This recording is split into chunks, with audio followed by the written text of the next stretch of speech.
বৃহস্পতিবার পবিত্র রাতে কেউ যদি এই দোয়াটি 100 বার পরে, কোনো দিন পৃথিবীর কোনো মানুষের কাছে তার হাত পাততে হবে না। পৃথিবীর সবকিছু তার পায়ের নিচে আল্লাহ হাজির করে দিবেন।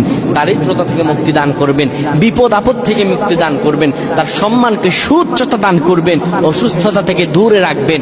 আল্লাহর অশেষ দয়া ও রহম তাকে দান করে দিবেন। সুবহানাল্লাহ। বৃহস্পতিবার রাত এটি গুরুত্বপূর্ণ রাত। এই রাত সপ্তাহে একদিন আসে। আরবিতে রাত আগে আসে, দিন পরে আসে। সুতরাং বৃহস্পতিবারের যে দিন গিয়ে রাত, এটি বৃহস্পতিবার রাত নয়, এটি শুক্রবারের রাত, এটি জুমাবারের রাত, এটি দোয়া কবুলের রাত, আল্লাহর কাছাকাছি হওয়ার রাত। সুবহানাল্লাহ। এই বৃহস্পতিবার রাত আল্লাহ তাআলা বান্দার দোয়া কবুল করেন।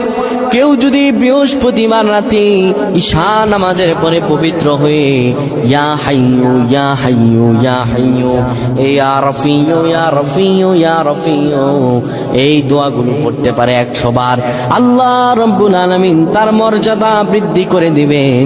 তার জীবনটাকে আমার আল্লাহ সুন্দরভাবে সাজিয়ে দিবেন। বিপদ আপদ বালা মুসিবত গুলো আমার রব্বুল আলামিন দূর করে দিবে। আল্লাহুম্মা আমিন বলেন।